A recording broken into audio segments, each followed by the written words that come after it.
Did the sound all of a sudden go crazy? I don't know. I think we're on. Welcome, listeners, to the live version of the SDSU Football Podcast.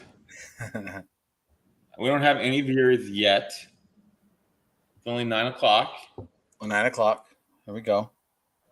Welcome, Andre. How's it going, Paul? A long time no see. It's been about an hour? It has been a while, man. Where did you take in the scrimmage at? It was a combination of the press box, the field, and next to your seats. Yeah, it was nice of you to roll through. You know, we were came through with our, I don't know, I guess we had a tailgate, right? I mean, we were literally at a tailgate. So that was fun. I always go with my boys, so that was a good time. They were on cloud nine. There was like a high school kid who came along with us, and he they got to hang out with high school kids, so like their life is great. It's never been better. Yeah. So last episode you asked me if the hype was real. Snapdragon Stadium. I did. You got a chance to experience it, so I'll ask you the same. Was the hype real? The hype's real, man. I am, I'm an alumni of the school, right? My parents went to the school, and San Diego State has a history of just like not quite pulling off the things that they plan. There is a history of that. Like I can even remember as a kid, they were giving away these footballs. That was like their big promotion, right? So they're giving away footballs, and instead of like they didn't have enough people to give away the footballs as you went in. So at the very end of the night, instead of having like people to hand as people left, they just put giant boxes out, and it was a madhouse. And I remember as like an 8-year-old kid wanting this football so bad, I dove into the box and like I trapped the remaining 3 that were like left, and my brother jumped in the box and pulled one out, and we were able to get home with our 3. But just little things like that just like weren't managed the way you would hope they would or think they would. And so for San Diego State to pull off what we saw today, from the parking to the way the app worked, I mean all the stuff of going into the stadium, we'll talk about it throughout the evening, but it was a good night, man. It was a lot of fun. Hype is definitely real. Yeah, this to the listeners out there, I see some folks trickling in. This is our first live stream. It's the first time we've ever done a live stream on anything, so bear with us. But I think part of the reason why we wanted to do a live stream was also to get some of our listeners some interaction. Give us your comments. Was the hype real when you guys stepped in there? What did you like? What did you not like? What did you think about the team? All that stuff. Ask us any questions. So we just kind of wanted it to be more of an interactive thing than just us, typically recording a podcast and putting it out there. So that's part of that there. How do they do that? How do they interact? I think there's a live chat function that you can put some comments in, comment questions, and we'll see them in our little chat section, and we'll be able to put it on screen and talk about it. So that's kind of one way for people to interact with us. I like it. But anyways, as I was saying, man, I was very impressed with the building. I was very impressed with the building, and I thought that San Diego State, everything that we had heard that they were aiming at, like they hit. And I thought that was pretty amazing. Andre, you were in the press box more than I was. Did you get a number for the attendance? I did not, but we just got the media notice from Jamie. I'm trying to see if attendance is listed on there. I would say it was a third full, Caesar. To answer your question from my perspective, I would say it probably was probably just under 10. There was definitely like enough to fill up the bottom section, and then it went up into the top section. It didn't make for like a lot of excitement or a lot of screaming and noise and things of that nature. But it definitely did like give a vibe, if that makes any sense. I mean, when you walked into an event. I mean, the atmosphere that they were trying to create, which was one of like making it be an event that you want to go to. I think they nailed it. Very impressed with what the administration, the planners, and everybody was able to do, for sure. Andre, Yeah, so this is your first game day. What did you think of it? I think it was nice for me to get a chance to walk around yesterday, because obviously today wanted to check out the action on the field. I didn't get that much of a chance, but the game day atmosphere was great. Definitely people enjoying it. I went to the games last year in Carson where there were maybe 5,000 people that were at the games, and just even today it was a completely different vibe. Than it was last year. Nobody had to drive 3 hours to get to Carson. Right. Then dread the drive back home that night, or if they were staying that night. So there was definitely that vibe that people were excited to be in that stadium. There's nothing on the press release about attendance, but I think you mentioned you thought it was about a third. That sounds about right. That would put it at about what, 11 to 12,000 people. Yeah, in that number. I was, your seats were next to the student section. I didn't see a lot of students sitting there, so I don't know whether that was a matter of, people were walking around. They were in the Saquon Pier. But yeah, you would think for, that next game against Arizona that there will be a lot more students in their seats, cheering on at kickoff. Yeah, and I thought that was a kind of an interesting moment where they went to go sing the fight song, and instead of going to the student section, which was mostly empty, they went to their families, right? Which I think is another really incredible. I think it's another really incredible just idea that a lot more families are going to be able to get to see it, especially the local kids. I mean, I know that was the theme of what we were talking with Jesse Matthews at in the post-game press conference. And that's a great, I agree with Caesar. Caesar, I agree with you. It is a true home field. I mean, I think from the very beginning, I mean, even the tailgate was just a completely different atmosphere. It was a home game. And I want to say this, they improved tailgating compared to what happened at the former stadium. And the big thing was, and I have 4 kids. I took 2 of them. I take 2 of them when I go to the game, sit in seats because that's just what they enjoy doing. And it's always like a nervous time because because the cars are going by, and you always got to keep an eye on where the kids and you're barbecuing, and it's just a little bit uncomfortable.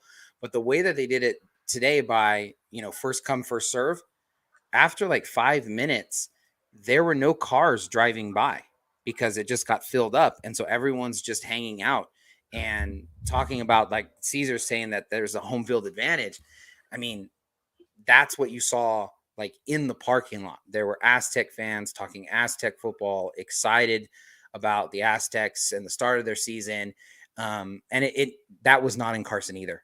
Not only to travel 2 hours if you're lucky, and then to go and tailgate, right, was another thing. And there were some Warriors out there who did it, but when I left after the press conference, there were still people out in the parking lot hanging out, celebrating the Aztecs in San Diego and stuff. So I think the home field extended there, and I'll say too that as far as the experience, I took a couple of friends with me, and within, I don't know, half hour, they were on their phones talking about season tickets.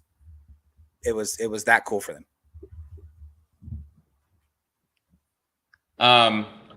Ryan, thanks Ryan for listening. He asked, what do you think about the freshmen? There's a lot of freshmen.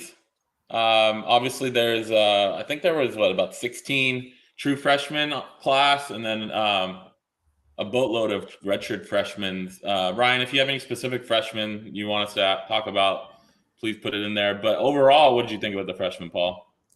I mean, the few that stood out to me, there was a few that absolutely stood out to me.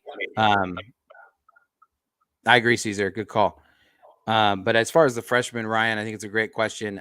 I thought the play of the scrimmage, as far as the freshman was concerned, there was a throw by Liu Amavai where he got some pressure and did a really good job of faking like he was going to give to the running back, and he pulled it right at the last moment, right at the right time, and then delivered a shoulder fade. Where the receiver made a good catch, but it was I mean, who else would have been, right? Breon Penny making another touchdown. And it was just a really, really good play. And so I think that was offensively. I thought Liu Amavai had a really nice play. Kyle Crum, I think he made a really, really good play as a true freshman. He was rushed, as the quarterbacks were all night, which, maybe in a little bit we'll get sour. But he's right-handed, and he rolled to his left, but kept his shoulders square to the line and was able to deliver a pass, I think, to Philippe Wesley, who, went up. It was in like a little window, and he went up and made the catch. So I thought he did a lot of nice things. Philippe Wesley, he had 2 catches, I think, at least. And so he showed some things. Every time that he's been able to catch the ball in space, good things have happened. Those are all offensive guys. Defensively, I thought Josh Hunter, he was running with the second team, the warrior position. You're not really sure with some guys like Kyron White not playing and things like that exactly where he stands on the depth chart. We'll see here coming up soon. But he had a play where Sheldon Canley got the ball. He was met by Hunter in the backfield, and he put on this just move and just exploded to the outside. And it was an impressive move, except that it didn't do anything. Like, Hunter sniffed it out. He wasn't blown away by Canley's speed or his athleticism or the juke, and he took him down for a loss. And so for a young guy to not only be able to make the plays that he's supposed to make, but also to make plays on the other side of the line of scrimmage when you're 5'9", 170 pounds, soaking wet, it's just a really instinctual play from him that I thought was really, really good. And I think bodes well for the team. And then you can't not talk about the offensive line, because if you're looking at Ross Masuli, you're not going to get 63 right guard. You're not guessing that kid is a redshirt freshman. And he plays with the moxie of a veteran. He plays with I think if there's a hope that the line can become really good, it's because that kid is going to be able to be light years from where he is now to where he is at mid-season. He's going to be light years better, and he's already really good. And I don't think he just provides a physical presence, which the line can lack sometimes. Andre, what freshman for you? I liked Ryan Henderson. He's a true freshman defensive lineman. He's the only defensive lineman true freshman. He made some plays. He had one play where he stuffed a running back behind the line. He had a sack. I don't remember if it was on Crum or Amavai, but he got in there quick. Mm-hmm. Yeah, I mean, he hit the quarterback because he got there so fast that he couldn't stop in time to not hit the quarterback. And I don't think even the referee had blown the whistle yet. Right. That's how quick he got in there. And, he's a big guy. So he looks like maybe one of those lumbering, slower guys, but he's not. He plays fast. No. He quarterback. Good call. Eric Butler and Chris Johnson, they always stand out to me. They said it out to me last week. They gave up touchdowns on 2 consecutive plays. Mm-hmm. One was kind of a back shoulder throw in the end zone to Breon Penny that Chris Johnson was covering him well. It was just one of those, quarterback receiver back shoulders. But he was covering well. Maybe even Breon pushed off a little bit. Ref was right there. He didn't call it. It was a veteran move. Right. And then play, I think it was it Philippe Wesley that caught it over Butler down the slot? Darius Reyes, yeah. That was another one where he had good coverage, but it was just, back shoulder play. Didn't turn his eyes around. But those guys can play. They're good cover guys, and I think both of those passes were made by true freshmen. Right. And we said live with the one with Butler that's what players are able to do on the college level that he's probably never seen, even though he played at one of the best high schools in the country at Centennial. Like, you just don't see receivers be able to make catches and balls be able to throw like that at the college level. And so the fact that, he has now seen that in live action, he's going to be a better football player because of it. Yeah, and we've talked about this guy a lot, but we'll bring him up again. Dom Oliver, redshirt freshman. Yeah. You astutely pointed out that he was playing defensive end in this game. Mm-hmm. He's an outside linebacker. Right. We thought it would be situational. We were wrong. Coach Maddox said it would be situational on 3rd and longs where he might play defensive end, but he was defensive line. You asked Coach Hoke in the press conference about it, and he said this was day 3 for Dom as a defensive end. So that looks like that move has been made, and it makes sense because factor in you lose Devin Lamp, and you lose help me with his name. The Apoko, not Apoko, but Devin last name he's there.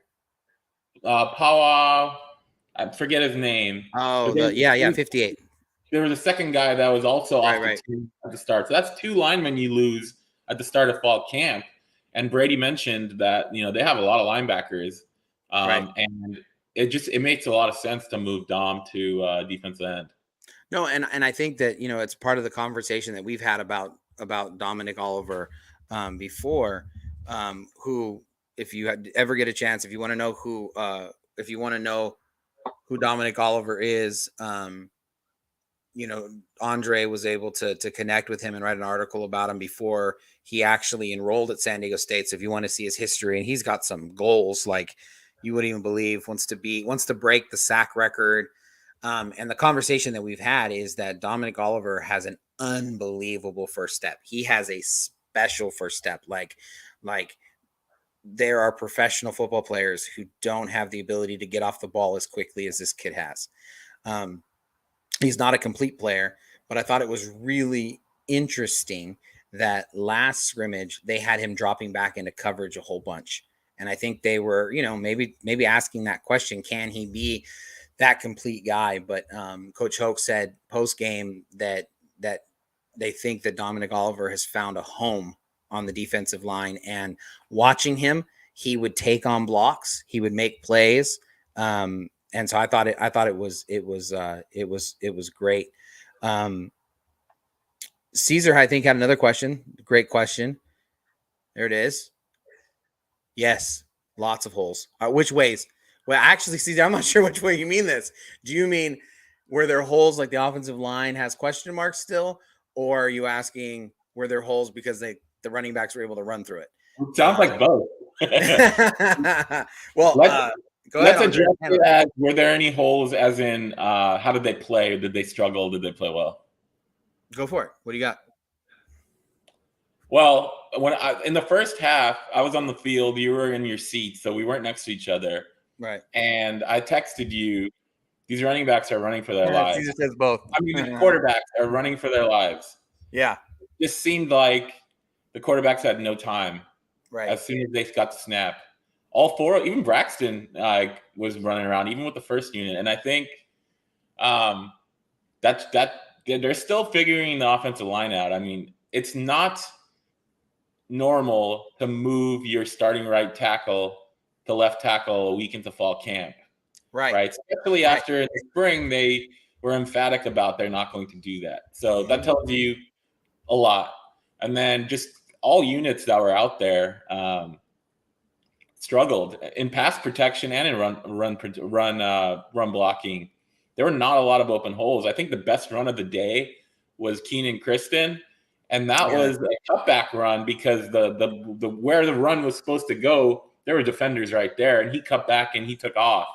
And that's all running back. That was not necessarily the offensive line. So Well, I'll add that Jalen Armstead, he had a very, very nice run that was designed. That's right. Yeah. Yeah, early, with that. No, but I agree with Andre. I mean, it is still the one question. Like this season can go a lot of different directions. It really can. I would expect by the time conference play comes along when they're playing Boise, that their offensive line is going to be okay. But no, that's we're opening up a new stadium in San Diego, right? This program, they don't want to be good just in conference. They want to be able to jump out good. And the thing that is going to maybe prevent that is going to be their offensive line. But I will say that you also, I think one of the ways, if they haven't been great in pass protection, one of the ways that you can help with that is you pound the rock. And you didn't see that. They were doing a lot of RPO stuff where the quarterbacks were pulling it a ton. And so I think that it's hard to know exactly like what would it look like if the line was actually able to go and attack somebody. So as far as holes for the running back, not really. There weren't a ton there. But at the same time, they didn't have a bunch of attempts either, if that makes any sense. So it's still Brady said in the press conference, I asked him about it, and he kind of turned maybe my negative question into a positive answer about how difficult it is to play offensive line as a young offensive lineman, and how they're learning, how they're improving, how he's proud of the effort that they're putting in. So he understands that these guys are talented but young and inexperienced, and it's going to take time. We also mentioned Alama Uluave was not out there, and he's a center. I called him pretty much the most unreplaceable player on the team.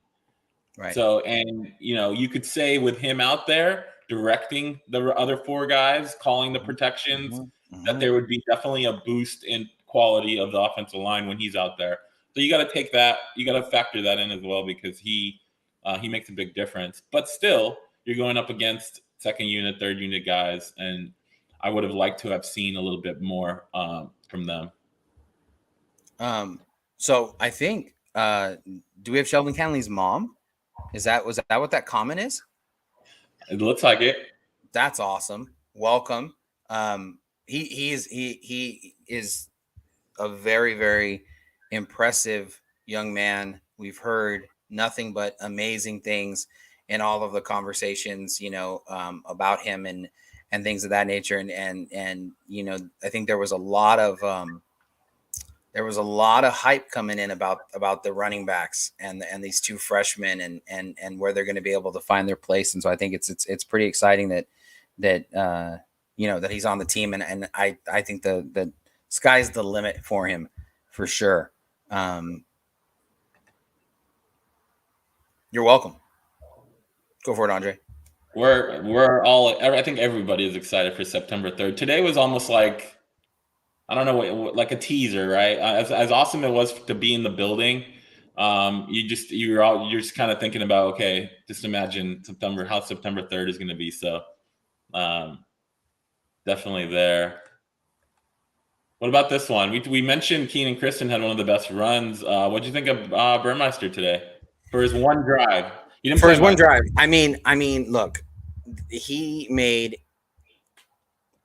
a spectacular play, and whenever the quarterback can't get hit, it's always a little bit difficult to know how close people got to him and would they be diving and what would that look like. But just as the play happened on the field, for him to be able to escape the rush, going to his opposite hand and be able to give Jesse Matthews a chance to be able to come down with the ball in the end zone, it was a spectacular play.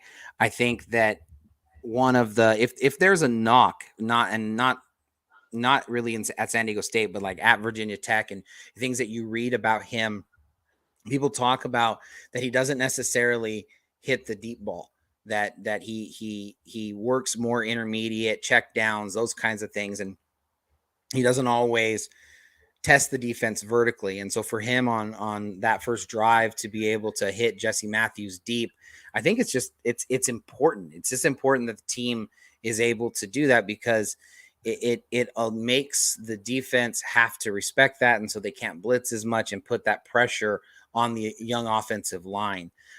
So I think Braxton did what he's done every single time that we've seen him. And that is be,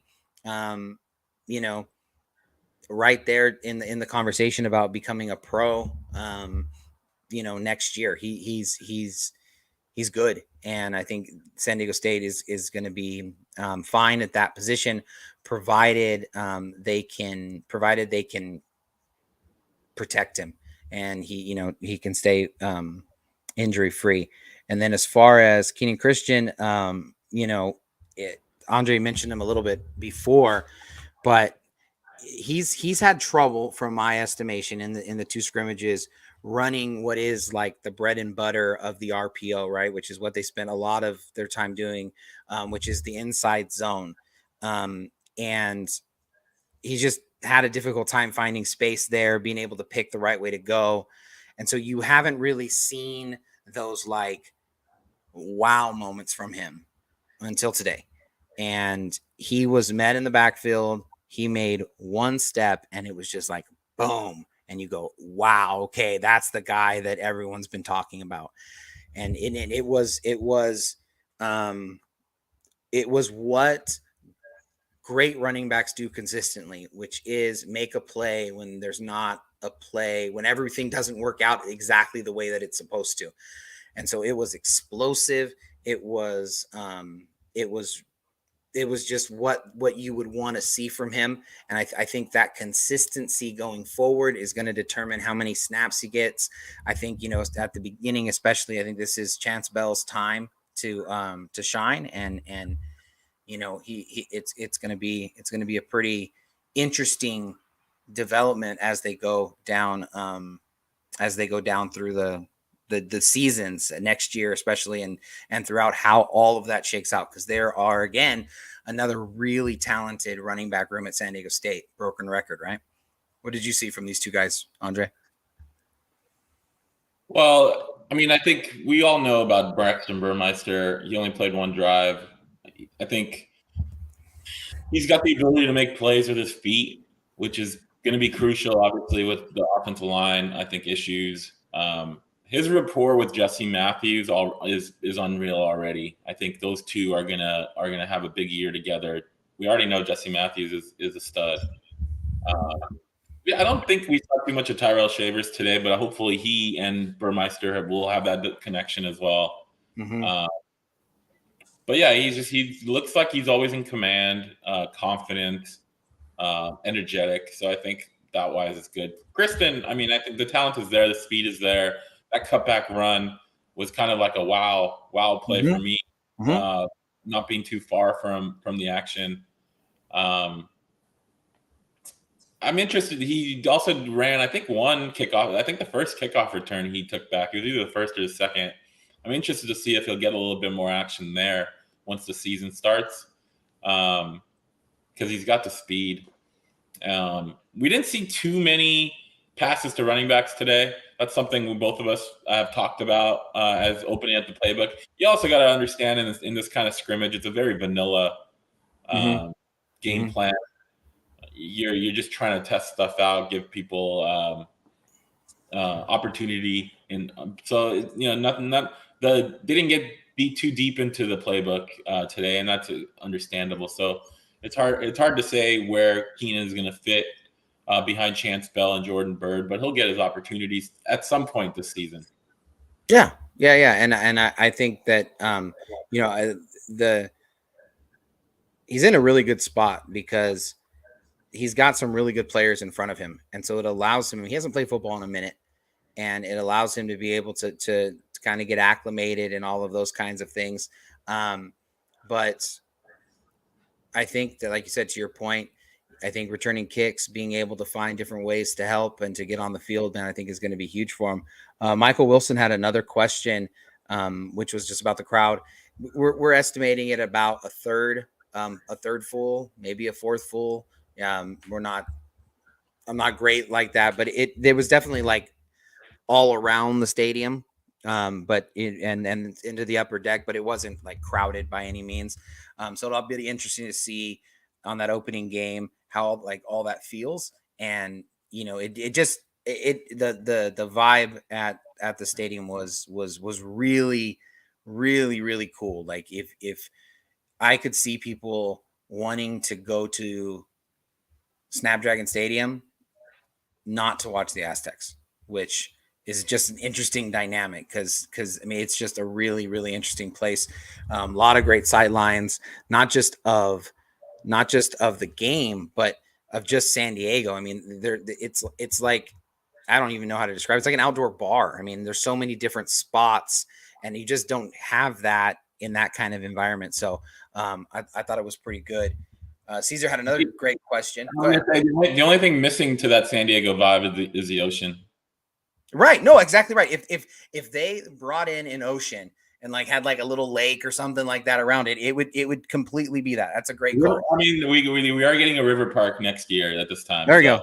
There you go. There you go. Sergo asks, was the offense balanced? It's funny you asked that question because I'm looking at the stat sheet. There were 36 pass attempts and 36 rush attempts, 39 pass attempts and 39 rush attempts.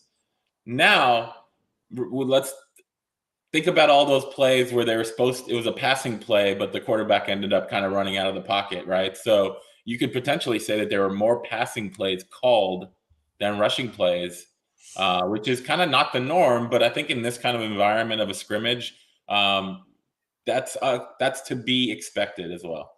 What'd you think? Yeah, and no, and I would say I think that they run an RPO offense, so I think that they have the opportunity to do both, and it depends on how the defense covers it. And for better or for worse, these quarterbacks they're the ones who want to be in control, and they're wanting the quarterbacks to be more aggressive passing it. So I think you can see a lot of those in there as well. But to your point, I mean, it has, Leo Amavai had 6 carries for negative 27 yards. No, he didn't. Those are sacks. Kyle Crum had 2. No, those are sacks. Burmeister had 1. Same kind of thing. That was not a design. Will Haskell had 4. So those are passes. It was much more intended to be passing the ball. Just the line couldn't really protect them. So I think that I would say 60-40, 65-35, but because the line was unable to protect them, you have, what is that, 10, 11, 13 extra rushing attempts that if those were passing attempts, it would look completely lopsided the other direction. But I think that's not necessarily the play call as much as it is the nature of the RPO. That's just what they have the opportunity to do, to either run or pass, right, as the RPO run pass option would suggest. New kicker. I don't think he kicked. I don't remember him. Jarrett Reeser. That might just be a question to all the kickers, whoever's going to be the new kicker. John, how do you mean that? Because our favorite kicker on the team, Andre and I have a favorite kicker, and he kicked today. He had a huge punt. Jeremiah Ramirez. Zachariah Ramirez. Right, Zachariah Ramirez. He is. I mean, he looks like he's 13 years old when he runs out there and then just absolutely crushes the ball. It's super fun. I don't expect him to be the punter this year or anything like that, but it's just interesting to see a kid that small be able to just blast the ball. Because I mean, Ariza, when he was doing his thing, you would watch him and go, oh, that's a safety playing punter. And no wonder he can crush the ball. He's huge. But this kid's the complete opposite. And as he gets in the weight room and, gets the refinement, man, he's just got that, like, the last 2 scrimmages that have been just those wow punts. The kickers, go ahead. I was going to say, let's talk about Jack Browning. Not his best day today. He missed a 39-yard field goal and a 51-yard field goal. we asked Coach Hoke about it afterwards, and he said, every time he thinks he's got a kicker who got a great day and he's set, the next day is not a good day. And he Right. flat out said he wants Browning to be better than he was. Yep. He needs him to be better, and I think this team needs him to be better. So it's going to be interesting to see whether, Browning is going to keep all three spots, kickoffs, punting, and field goal kicking, because he did not have a good day today. This is as close to game day situations as you can get in fall camp. Right. And if you're not making your field goals, you're going to give Delgado made both of his field goals, but they were shorter. And so we'll have to see. What do you think? We will. No, I mean, and that I asked Coach Hope in the post-game press conference that same question. Like, when you're evaluating who your kicker is going to be, this is the closest to game action that you've seen, right? So, so does this game and this atmosphere, does that weigh heavier than, say, when Delgado missed some kicks last week, but they're on campus, and he said, well, we wanted him to play in this environment for a reason. And so I think that the answer was, this does weigh a little bit more. That said, I think that Browning had done enough that he's still ahead, and I would be surprised if he isn't doing all three. But he opened the door. He opened the door. I mean, I think he opened the door for sure. He opened the door for sure on maybe allowing Delgado to do some of that field goal stuff. I thought Browning looked really good punting, kickoffs. I think the thing that stood out to me with kickoffs was they're gonna need to tackle people, because the ball did not go out of the end zone like we're accustomed to seeing from what Matt Ariza has done the last few years. And if you looked at, Andre mentioned earlier, Keenan Christian and the kickoff return that he had that when the team was preparing for kickoff coverage. So the starters were the kickoff coverage people, not necessarily the kickoff return people. And the first two attempts at that were just littered with all of the best players on the team and older guys.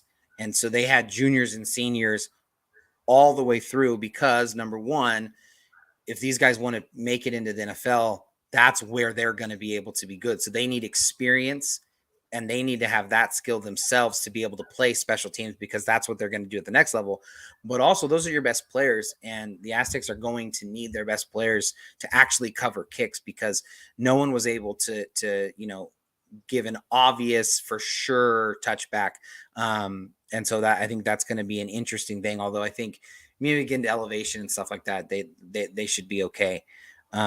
Michael, you're welcome. You're welcome is a great question. Yeah, I think they did come out relatively healthy. Michael had another question. Sorry, I just kind of went through a little bit. I did. Yeah, I didn't see anything huge. They rested a lot of the guys that they wanted to. So I think that they are relatively healthy, and should be that way. Minus obviously TJ Sullivan, who was injured 2 weeks ago, or 8 days ago, 9 days ago, whatever it was in practice. Let's talk about the impact of TJ Sullivan's injury and who that third receiver is going to be. We saw a lot of Breon Penny today. We saw a lot of Darius De Los Reyes. We saw some of Mekhi Shaw. Those three look like the competition for that third spot. Who do you think ultimately is going to land that role? I think if the way Breon Penny is playing, I would be surprised if Tyrell Shavers or Jesse Matthews doesn't slide down, and they allow him to be able to do that. So I would think that they'll go that route. I think you remember we had a conversation with Jeff Heklinski in the offseason as we were preparing for our previews of the offense. And I got to ask him about why in the bowl game they changed the way their offense was. And they just wanted to give a different look. So they moved BJ Busby to the outside on the backside what they call the gift in the RPO, and they did the RPO with Matthews and Shavers. And so I think you might see more of that. If you don't, I think De Los Reyes has clearly ran with the ones. And, I think that Penny is just making too many plays. I think you have to somehow get him in the game, because if you're an opposing defense, you're not going to double team him. Like, that's the last guy you're going to double team. And if you do double team him, then and give him help over the top, then you're not doing that to Jesse Matthews, or you're not having a person in the run game to stop Chance Bell.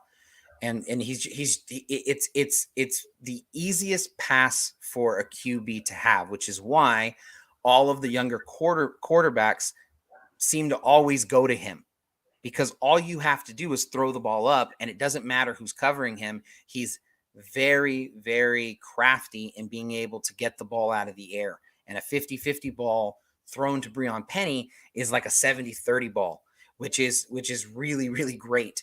And I think with him on the field, and then, whether it's Shavers, I mean, talk about throwing a bubble screen to Shavers and him being able to take that little screen on the RPO, or him cracking down, and Redmond's doing that, right? I mean, he's a big body. He's somebody who should be able to fall forward and get the 3 or 4 yards that they're hoping that play gets at a minimum. So I could see it working in that way. If they don't go that route, then you do get into the Darius De Los Reyes, you get into the Mekhi Shaw, and those are guys that are more typically what you would expect out of that role, which is, quick guys that can get out there. And then, the last guy that I think should be there is Jordan Bird. Jordan Bird. Oh, Jordan. Okay, I thought you were going West. No. I mean Jordan Bird. I mean, he's the size. He's fast as anything. If you get the ball in his hands, he's one cut and gone. And his role is that.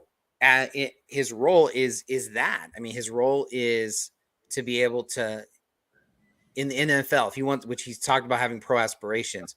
So I don't know if I do know that they've been using him in trying to get him as a receiver all year. They've talked about that. We've asked that exact question. Can he be that slot receiver? And so maybe with TJ Sullivan going down, it'll open that up for him. But I also think that if he is, there's no reason that he would ever try that in a scrimmage. Like, why would you show that he has that ability, and you know what I'm saying? Like all we're going to ever say is that he hasn't done it. And we have not seen him line up that way at all, but we've hardly seen him line up, period, because they're just not playing him in the sessions that we've been privy to. So I think it's an interesting thing that, because TJ Sullivan is a little bit different body type than, BJ Busby and Ethan Dedeaux, the guys who played there before in that slot spot, it was already going to look a little bit different. I think it's possible that it looks that same way, where you have the different body type guy, or they have options to have more of that prototypical one as well. I agree with what you're saying about Breon. Definitely needs to be an outside guy. I just don't know if the coaches want to move either Jesse or Tyrell inside longer term. Yeah, I think work for some personnel packages, not necessarily as a starting unit, which is why I think they're going to go with either De Los Reyes or Shaw as the third starter at the slot. But I think you'll see a lot of Penny, because Matthews and Shavers aren't going to play every snap. They're going to play a lot of snaps, but they're not going to play every. And I think there'll be a lot of opportunities to get Penny in there. But I like, and they have to, because it's like I said, all the guy's done is made plays.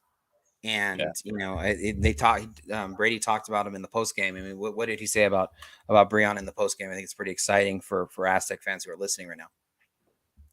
I think he mentioned him as one of those three guys with Jesse and Terrell that's really excelled especially with the absence of TJ Sullivan making plays. I mean, he's got 5 touchdowns if you count the spring game and today's scrimmage, right? He had 3 spring game, 2 today, so he does make plays. He's shown to be a nice red zone target. I mean, his first touchdown today was a 25-yarder, I think, down the left sideline. Great diving catch, got a foot in. So he can make the short stuff, he can make the deep stuff. So just got to find ways to utilize him. Jake, I think Caesar's bring up a great question about conference realignment, but let's stay with the scrimmage today, if it's okay. Jake said that the UT reported 15,000. If there were 15,000, they were at the bars. Just letting you know, I did not walk around the stadium.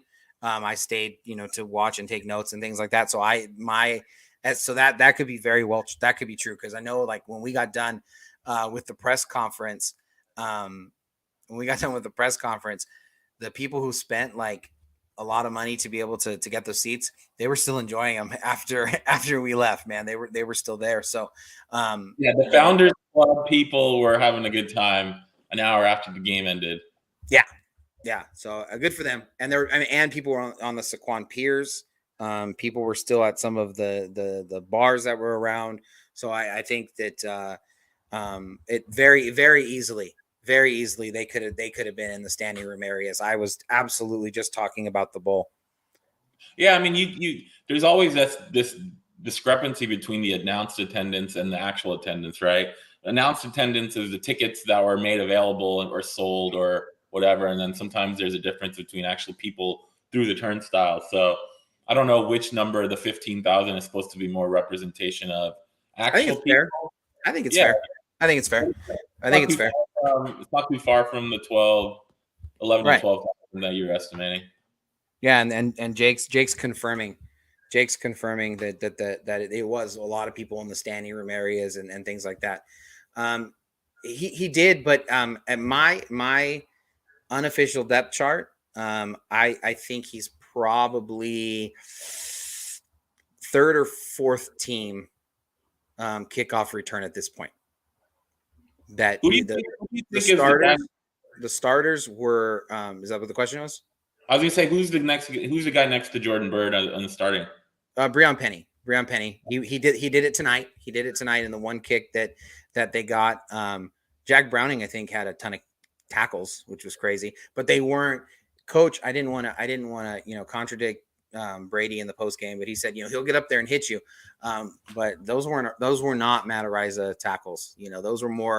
Those were closer to punter, kicker tackles that we've seen from people in the past. But he did put himself in there, made some plays. But so anyway, yeah. So Breon Penny, he was definitely that person next to Bird, and then I think like behind them, you're gonna get people like Cam Davis, Sheldon Canley. I think is somebody who could have it up, and people like that, and then even Mekhi Shaw, and then you're gonna get into where Keenan is.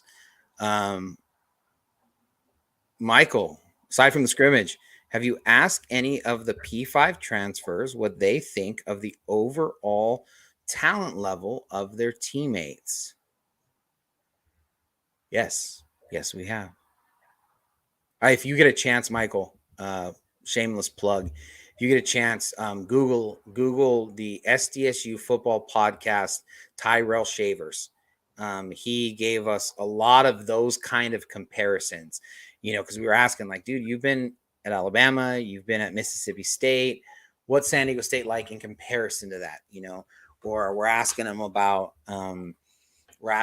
different wide receivers, and this is TJ Sullivan was one of them, and he's like, oh man, he's this and this and this and this and this. I've been a lot of places, and there aren't people fast like TJ Sullivan. He said the same thing about Josh Nichols. So I think that would be a good one to look. And I think there's a lot of, I think to answer your question, yes, we've asked that question for sure. And I think the answer is that they're pretty close.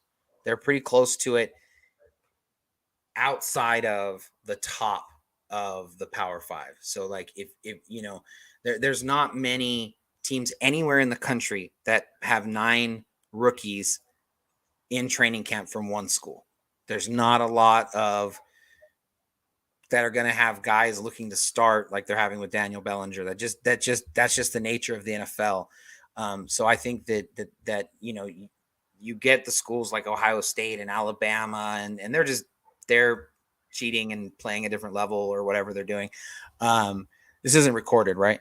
I have no evidence of that. This is just. Nick Saban is listening. Nick Saban is listening, by the way. Nick, stop cheating, and then complaining when Texas A&M cheats openly. Okay. But no. So I think that San Diego State is right there. It's a great question. Speaking of those 9 rookies, Taylor Hawkins had an interception today for the Niners. Yeah, go Hawk. Good kid, man. Good kid. Did I ever tell you my first interaction with Taylor Hawkins? I don't remember. We were playing cornhole. Because they had a family event at the San Diego State practice, and as you know, I mean, you saw them tonight. My kids love Andre. They think Andre's the coolest kid. By the way, dude, I need to apologize. I'm sorry. I'm really sorry for my oldest son. For those of you listening, Andre comes over to our van, and he hasn't been there. He hasn't been there for like 15 seconds, and my 11-year-old goes and says, "Hey, Andre, my dad's a better rider than you." I'm like, Jack, why would you lead? Why would you lead with that? He did say hi and give me a high five before then. So no, I mean, they love you. They think that you are great. But it was hilarious. And then Andre's like, yeah, but who's the better podcaster? And he's like, and I'm like, okay, I'm your dad. Like, you think I walk on water because you're not a teenager. I get it. But come on, man. You got it. So anyway, Andre, I apologize. That was rude of him. And I don't think he's I got the 11-year-old crowd apparently. He's the smartest 11-year-old I've ever met in my life. So how can I be mad at him? He is a very, very smart kid. So that's a lot of fun. No, don't be. I know you're not mad at him. It was just funny. Favorite part of the stadium, Andre? Go. Good question, Ian. Not the press box. No, I'm joking. Okay. Come on. Oh man, look at this guy.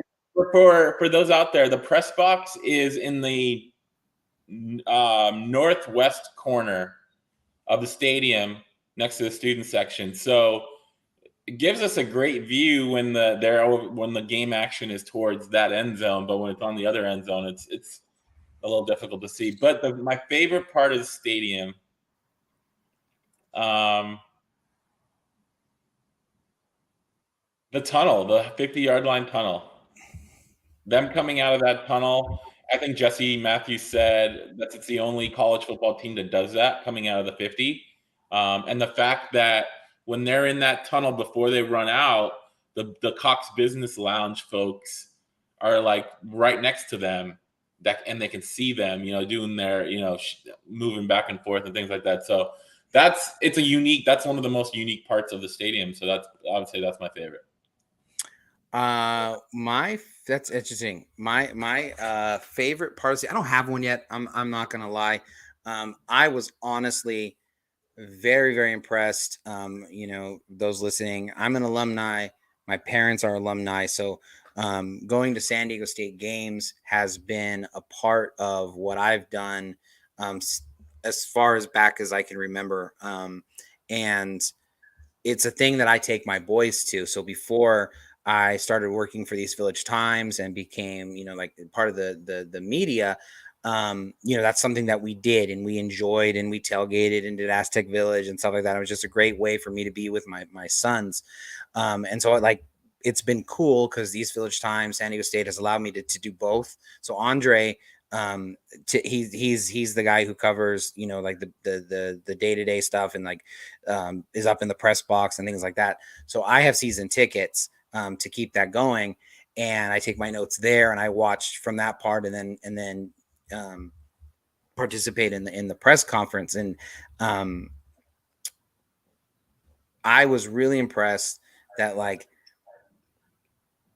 don't have any money. I'm not wealthy by any means. And the cheapest seats were unbelievable. Like we were, 4 rows from a big wall that drops off in the lower bowl. The band was right there. And so I was really just like, I can't believe that these are the cheapest tickets. Like it's wild how nice the seats are. And so I can only imagine what they're like everywhere else. So I thought that was really good. Jake's bringing up some great stuff about Keenan. That's what it is. And I think Jake, to your point, he is like that. And I think this is such a huge point for all of us to keep in mind as we're evaluating the scrimmage. Opposing teams, every single time Keenan Christian gets into the game, they're going to do whatever they can to make sure that he runs in between the tackles. They're going to play it to force him to never get outside and get in the open field. Conversely, SDSU's offense, they're going to try to get him in the open field. So what the coaching staff is trying to do is they're trying to kind of be the opposing coaches in the scrimmage.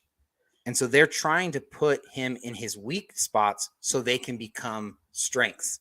So when the opposing team tries to make him run in between the tackles, he takes it to the house because he has that ability. And so I think that saying, okay, here's how he's been used in these scrimmages, so this is who he is, I think is completely inaccurate.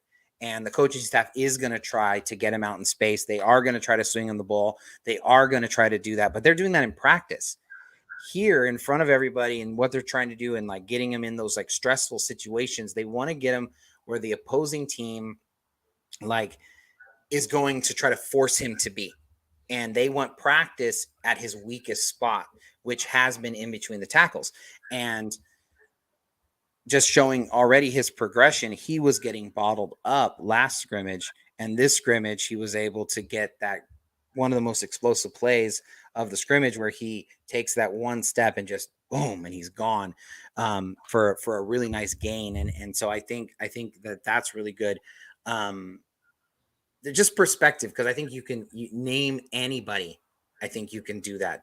Dom Oliver, who we were talking about as someone who's caught our eye every time we've seen him play, and then he's playing defensive line. They're not going to play him as a space-eating defensive lineman right away. That's not what they're going to do with him. But that's what he did tonight, because that's what he needs practice at. That's what he needs work at. And that, if they get into the games, and you got Eric Butler, we were talking about the touchdowns that he gave up, they're probably not going to, put him on an island with a receiver. They're going to give him help, and they're going to play him in zone, and they're going to probably allow him to be, what they did with CJ Baskerville last year, and allow him to just be that guy in the middle to put less pressure on him in those situations. So, but that's not what they did tonight, because they need him to get better, and they need him to experience those things. So I think that's an important kind of caveat to any big things that you would want to conclusions that any of us would want to draw. Jake also asked about 4-star freshman Hassan Mahasan. Did he play? He was dressed. He did not. I don't believe he got on the field. He did not play in last week's scrimmage. He's coming off a torn ACL from last high school season.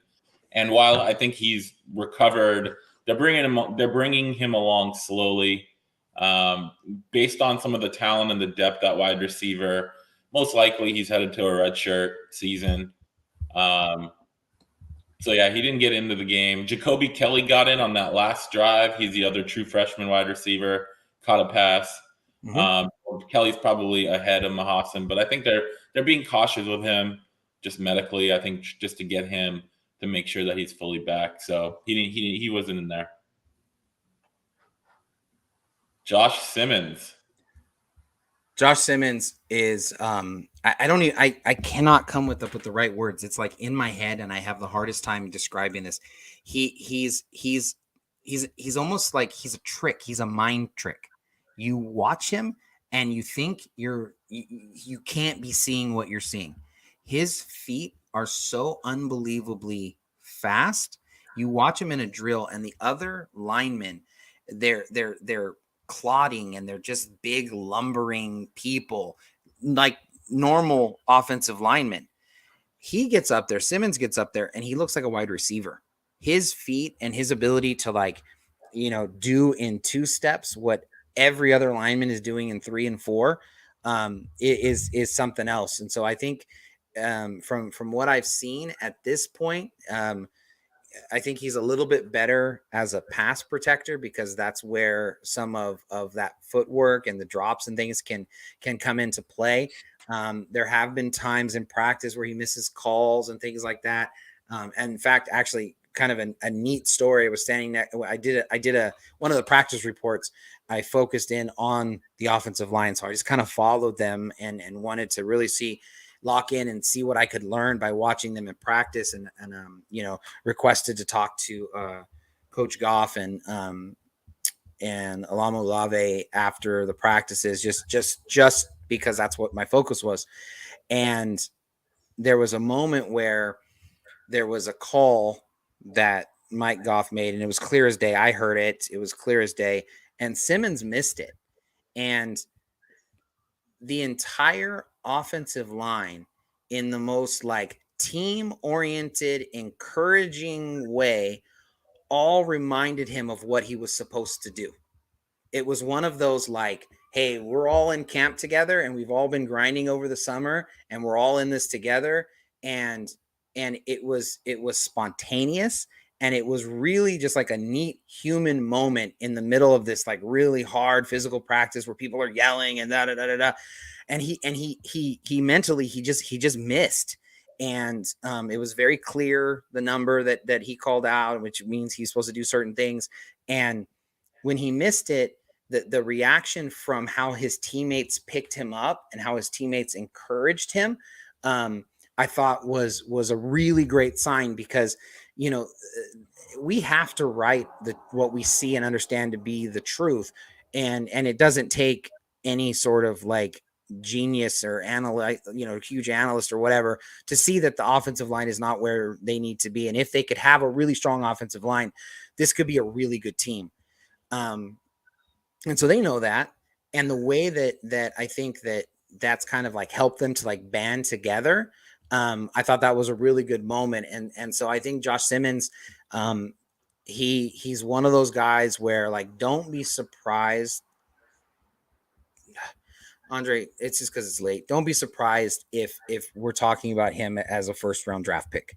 He's that kind of talent. He's that kind of, like, he goes to the combine and he does a drill, and you're like, what? That guy plays the same thing as the skill position players. Like, he's like that. It's bonkers what this guy does. And like I said, it's that mind freak, because you're watching it and you're like, that's not right. Big guys don't move like that. And so it kind of like, you have to relearn what's possible for people to do. And don't take it from me. Mike Goff, who's played in the NFL, said he has the best feet he's ever seen. Brady Hoke said a very, very similar thing. He says, man, that guy just stands out because his ability to move is like something he's never seen. So he shows that, and he's obviously, increased with like his toughness and those kinds of things, because he looks to have a little bit of a lead over Jonathan Harrison for that right tackle spot. They did alternate again today. But it's just fun. Like it's going to be hard, but when you go in the Snapdragon, actually go to your seats instead of, hanging out at all the bars and all the areas outside, and just watch the offensive linemen warm up, and you'll be like, whoa, like that's different, because it really is a unique thing to watch with him. It's funny you mentioned the 1st round thing. I've heard a couple people mention that to me, people that are close to the team, that the talent level they see as a 1st round offensive lineman, which coming from San Diego State would be pretty wild. But remember, this guy Kyle Turley. What's that? Kyle Turley. Was he 1st round? Heck yeah, bro. He was really high. Really high. Might even be the top 10 pick. Yeah, they're there. They're there. that was before I moved to San Diego, I think. Oh, okay. Yeah, you have a lot more tribal knowledge when it comes to stadiums. No doubt. But yeah, no, I've heard that, and the offers this guy had were unreal. Like Power 5, like powerhouses, not just the typical Pac-12 teams that we're usually fighting three stars against. So he's definitely. I think he's got the right tackle spot locked up. Personally, Okay. I know Jonathan Harrison is splitting first unit reps with him, but I think Simmons has that spot. Okay. Just one man's opinion. No, and I hate those opinions, man, because it's so funny how those things work, because you have to just give them, because you're there and you're just gonna. So I gave 5 players to watch, and like 2 of them got a demotion. And I'm like, man, but they both played. I still think they played really, really good even tonight. I said to watch out for Jatavius McGee as an Aztec safety, and Jalen Maiden was with the starters, whereas McGee has been with the starters previous to this. And both of them are probably the 3rd or 4th Aztec behind, of course, Patrick McMorris and Kyron White. But he's just an impressive kid running around. And then I said that just by the reps, it looked like Liu Amavai had kind of passed Kyle Crum in the pecking order, because in the last scrimmage, Kyle didn't get a ton of attempts at all. And then, of course, so then who's the 3rd quarterback that they trot out? Kyle Crum. But I thought Liu had a good thing. But it's just funny that those predictions, you got to do them because that's what you see, and you're kind of thinking along those lines. But it's kind of funny how all those things work out.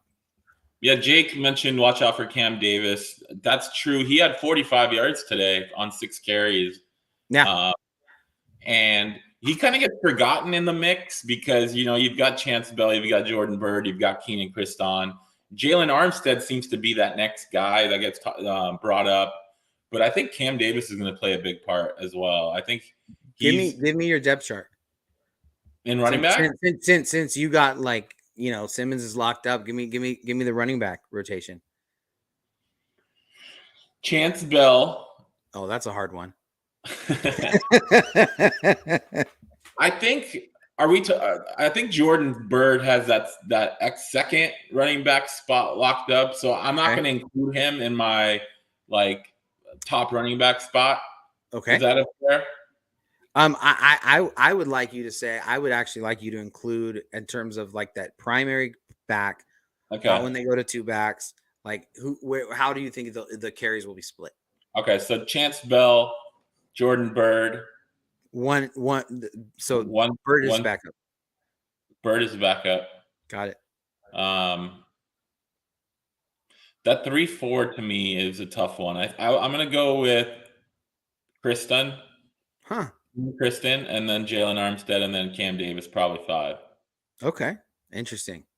I think that I would go. I think I would say Chance Bell, Jalen Armstead, 2nd, Jordan Byrd 3rd, Cam Davis 4th, Keenan Christian 5th. Wow, that's what I feel like I've seen in terms of where they've not saying any talent or anything. I am not a running back, guru or anything, but just where I think that they've played them in these scrimmages, and when they've gone in, I thought that they really protected Jalen Armstead. And so when you're not playing somebody, that's usually a pretty good indicator that he's pretty far up on the depth chart. He had a great run today. We've gone 70 minutes almost, and we haven't brought up Will Haskell.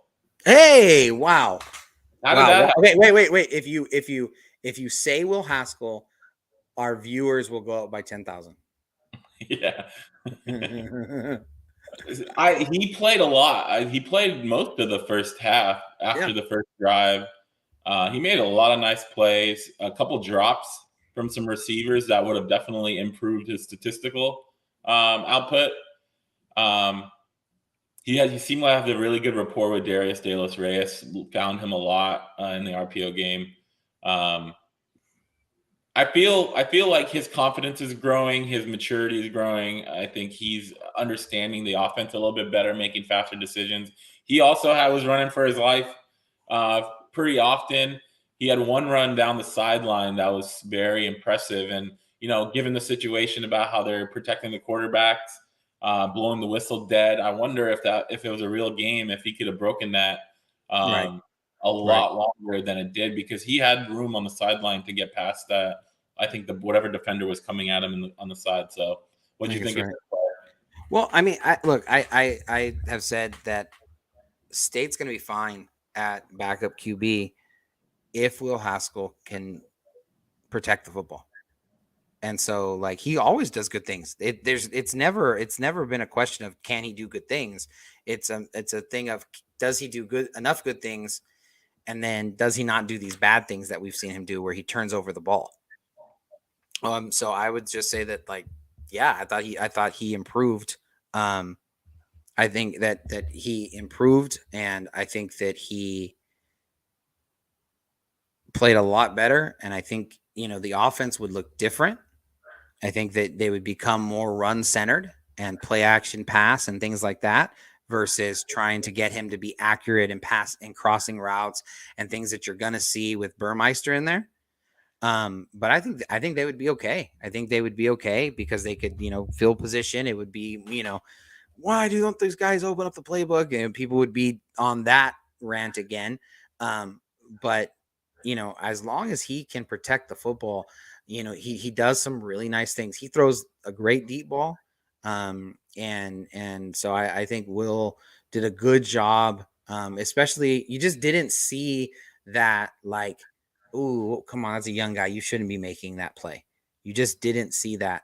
The flip side of that is that where he had a difficult time in the scrimmage before, and it seems like where his issues kind of pop up is in the red zone, and he wasn't taking the snaps in the red zone this time. So I think that's one of the things that's a little bit hard to be able to do. Jake, who's Usman? Who's Usman? He's a fighter.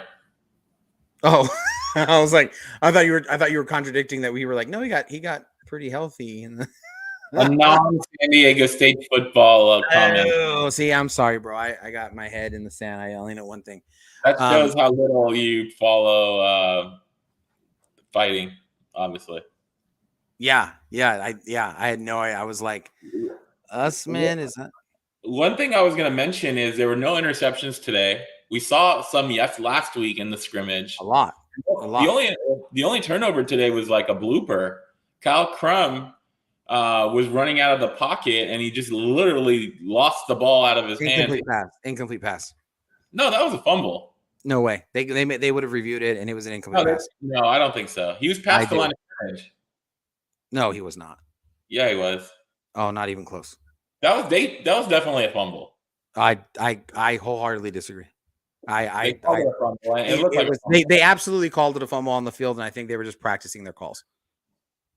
No, I'm pretty sure. In my opinion, they had a couple of other bad snaps and things. The snapping was not good. Right, again, but it wasn't over.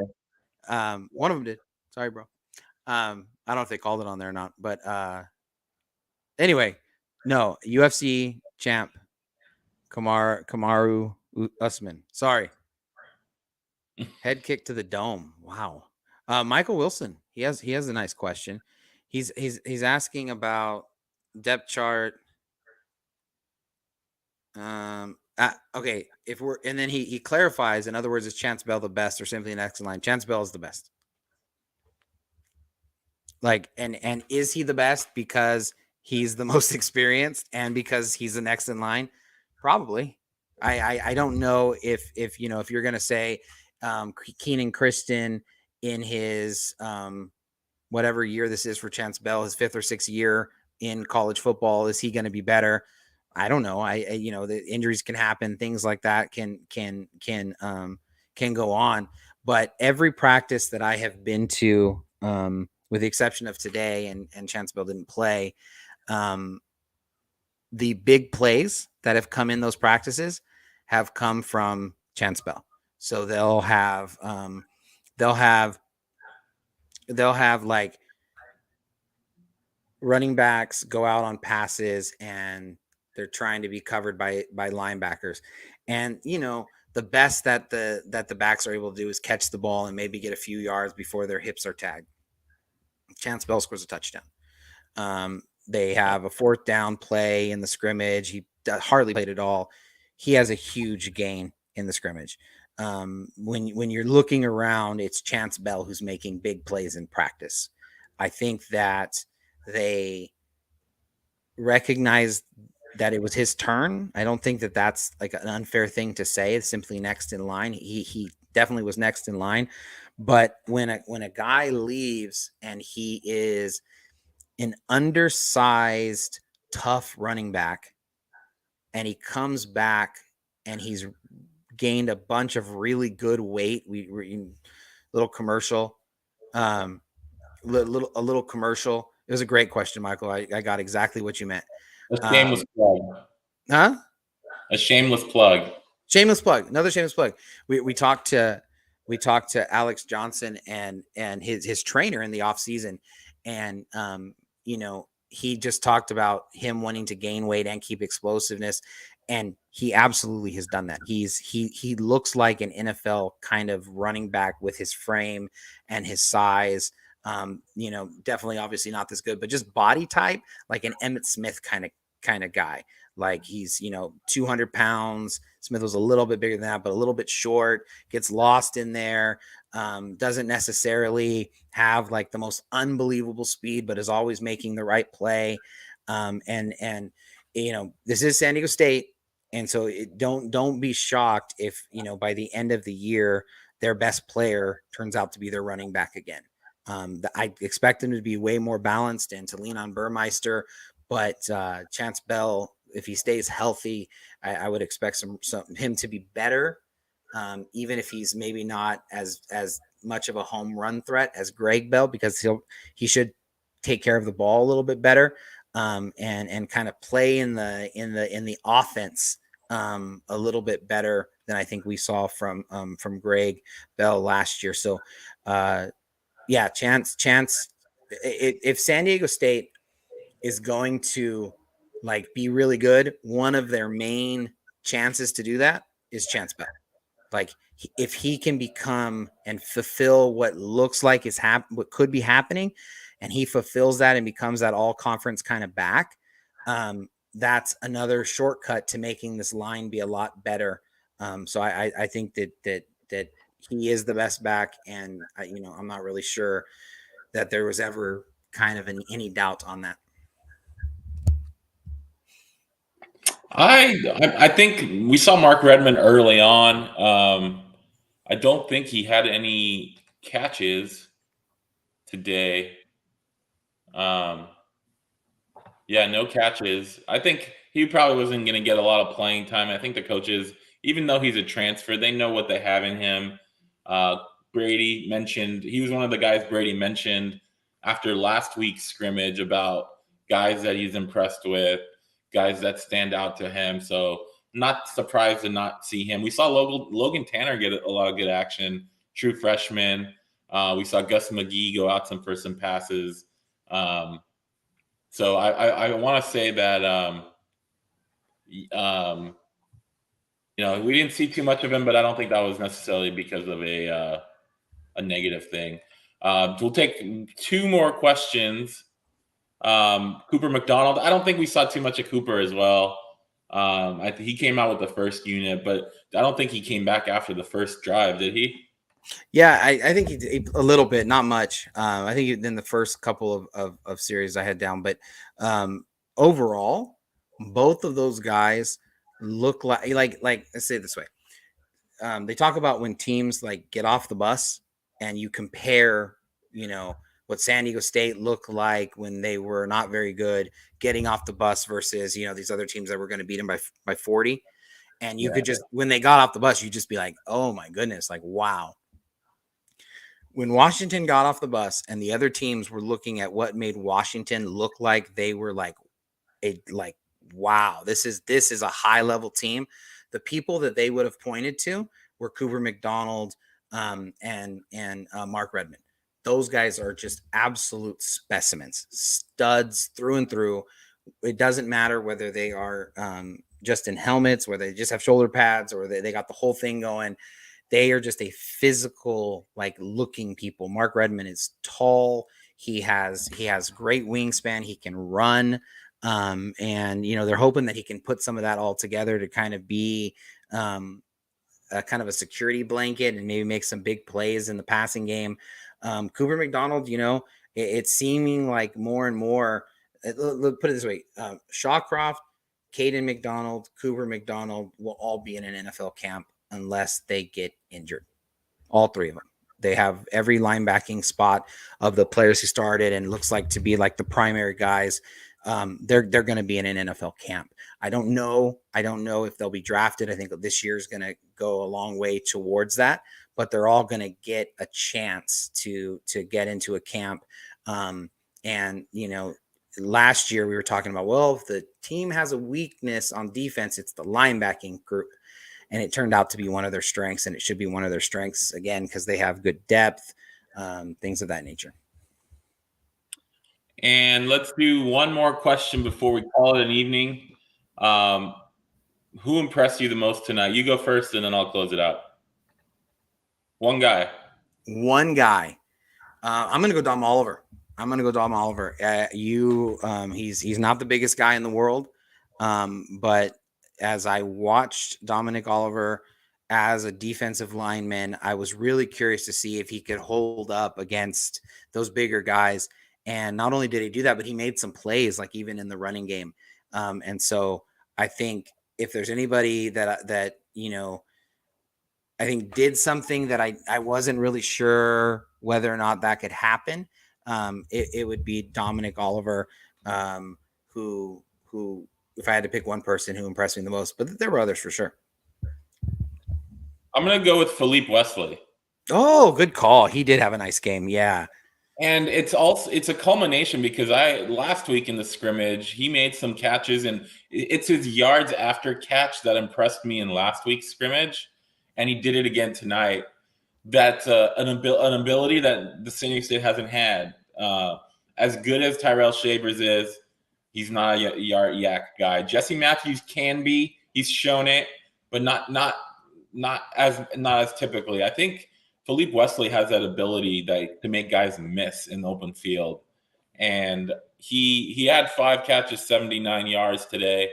I like his potential. And, you know, if some of those other guys we talked about that are fighting for that number 3 spot don't step up and be productive, then I think we could see Philippe Wesley out there when the regular season hits. So he was the guy. As you said, there were plenty of people that impressed, but that was the guy that stood out to me the most. Great call. Andre, thanks for having this idea. Those of you who are still listening, you know, Andre's going to decide how this works and if we keep doing this and all that kind of stuff. So give him your feedback and let him know if you know, this is a way to stay connected with you know, the football team and things like that, because he's the man with the plan. And so, Andre, thanks for putting this together, man. It was fun. It was a lot of fun. We appreciate all of the listeners and the great questions. Definitely, San Diego State has some passionate and knowledgeable fans. Make sure to subscribe to the channel. It's free. You know, a lot of times you tell people to subscribe to something and they feel like they got to pay, but YouTube, it's free. So subscribe. You'll get notified every time we have a new episode. You'll get notified every time we go live. So we definitely appreciate all of you guys. We do it for the fans because as much as we love San Diego State and we're passionate about this and we love what we do, we wouldn't keep doing it unless there were people out there that enjoyed what we did and appreciated us for what we did. So definitely appreciate that. So for that, we're going to call it a night and check us out on our next episode. Thank you, guys.